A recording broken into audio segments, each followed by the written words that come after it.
Order. 10-minute rule motion.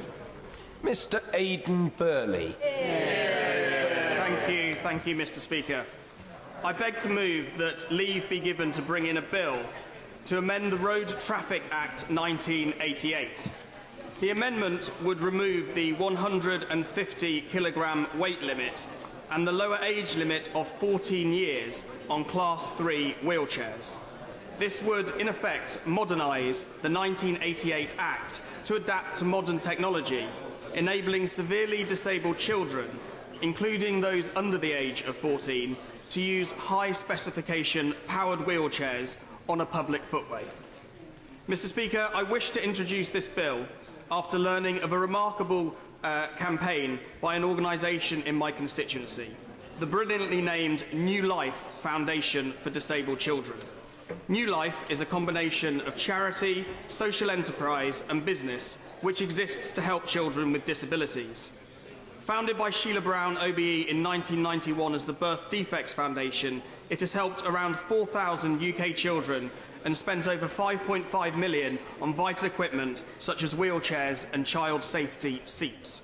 It has invested £11.3 million into medical research and runs a nurse helpline, calls to which grew by 300% last year.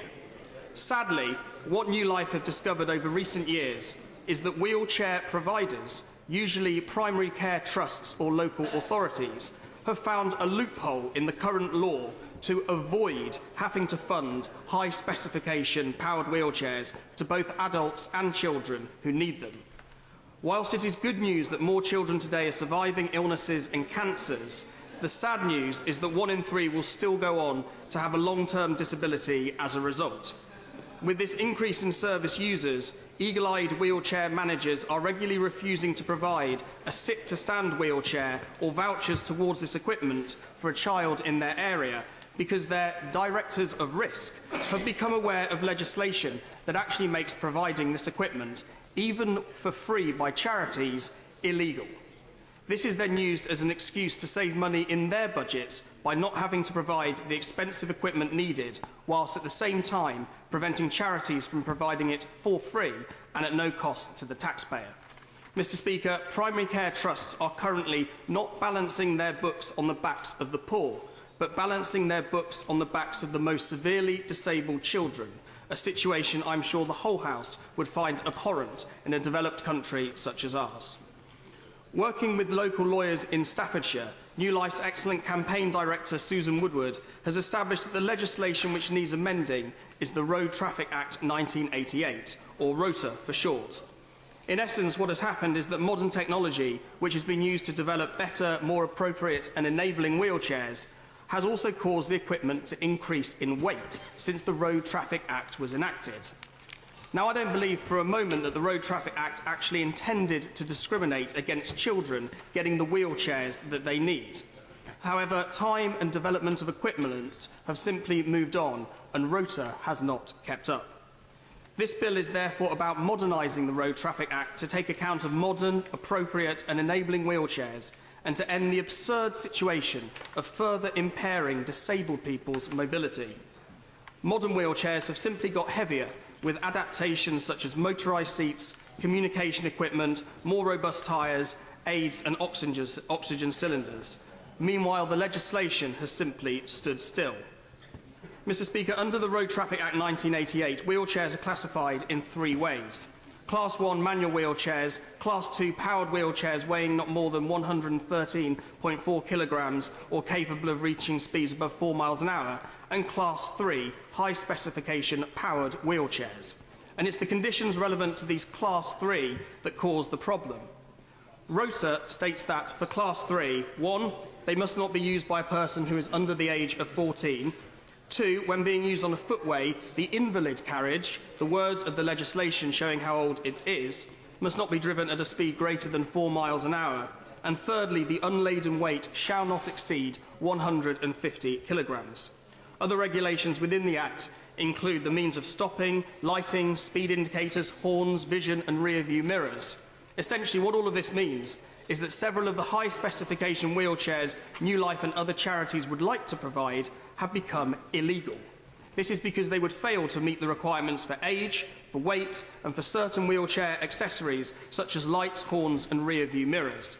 In essence, Mr. Speaker, the Road Traffic Act categorises very technologically advanced wheelchairs heavier than 150 kilograms as cars, which can only be driven legally by over 17s who hold a driving licence. So they can't be provided to children under 17 as they are too young, but nor can they be provided to over 17s as very few of the powered wheelchairs have lights, horns, rear view mirrors or a speed indicator, because they are not cars, they are wheelchairs. And this situation is clearly absurd. Now, I'm aware that the Department for Transport recently undertook a consultation into possible reforms on the use of highway mobility scooters and powered wheelchairs, and the Parliamentary Under-Secretary of State, who I'm delighted to see in his place today, concluded that no changes should be made regarding speed limits, weight limit, or the minimum age for using a Class 3 vehicle. In his statement of the 1st of March, he said, "I do not, at this stage, propose that there should be an alternative to the current arrangements for registering Class 3 vehicles." He did decide, however, that the maximum weight of Class 2 powered wheelchairs should be increased to 150 kilograms, a move welcomed by many disability charities, including New Life. I am not clear why the Department stopped short of amending Class 3 wheelchairs also, and only increased the weight of Class 2 to match that of Class 3. In fact, it is illogical. Why have different classes if they contain the same weight? If Class 2 has increased to 150 kilograms, surely it is logical Class 3 increases by a similar amount. The weight restrictions of Class 3 were devised over 20 years ago when wheelchairs were still called invalid carriages and were primitive to the designs available today.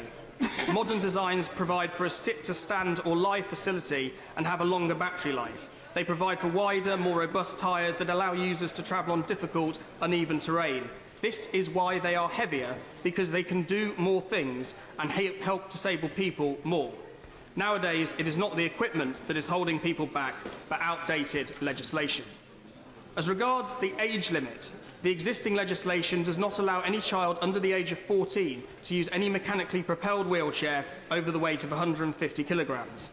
This is because it is a prescribed condition of Class 3 invalid carriages that they are not used by people under 14 years old. However, this is now having the perverse effect of preventing severely disabled children under 14 from accessing high-spec wheelchairs, which could be of enormous benefit to them. Young kids with degenerative conditions and very complex postural needs need these heavier and more sophisticated high-spec chairs to help with lung and other organ function. The age restriction should therefore be removed to allow younger children to benefit from the use of chairs which accurately reflect their needs. Of course, Mr. Speaker, we need to balance the safety of pedestrians and other road users with the mobility needs of users. However, it is clear that the current legislation arbitrarily discriminates against children under 14. Why not 13 and a half or 14 and 1 month? It is a civil servant's arbitrary measure and would be better based on a basic assessment of a child's ability to use the relevant high-spec wheelchair rather than an arbitrary age limit. Mr. Speaker, to conclude, the Road Traffic Act 1988 was written when wheelchairs were an aid to mobility. Today, wheelchairs provide disabled children with an aid to life. Children with the most disabling conditions rely on their wheelchair to meet their therapy and personal care needs, prevent deterioration in their condition or experiencing of pain, access education, family life, and for some children, lengthen their lifespan. ROTA therefore discriminates against the children who have the greatest need for this equipment. Mr. Speaker, we all know in this House that 10-minute rule bills rarely make it onto the statute book. I'm already anticipating the honourable member for the Ronda's cry of House not sitting when I read out the date for my second reading. However, I am honoured that both the Parliamentary Under-Secretary of State for Transport and the Minister for Disabled People are sat here listening on the front bench today. I would urge them, when they leave this chamber, to work together to amend this legislation and use the opportunity to improve the lives of some of the most needy in our society. Mr. Speaker, to disable our disabled community further by legislation is simply nonsensical. We have 21st century equipment and 1980s law. This is an easy amendment for the government to make. It will allow charities and statutory services to fully respond to the need instead of a make-do lesser alternative.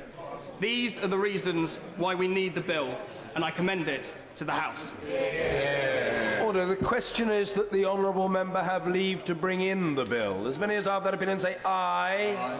Of the contrary, no. I think the ayes have it. The ayes have it. Who will prepare and bring in the bill?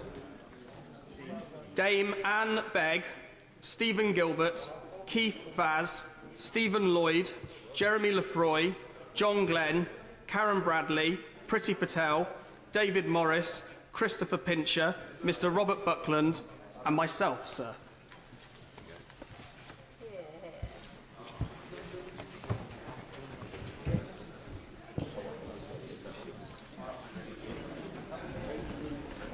Mr. Aidan Burley.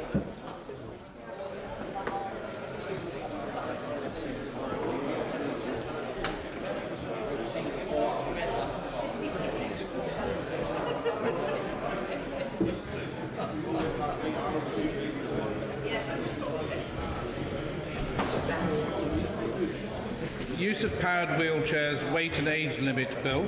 Second reading what day? Friday, the 27th of April 2012.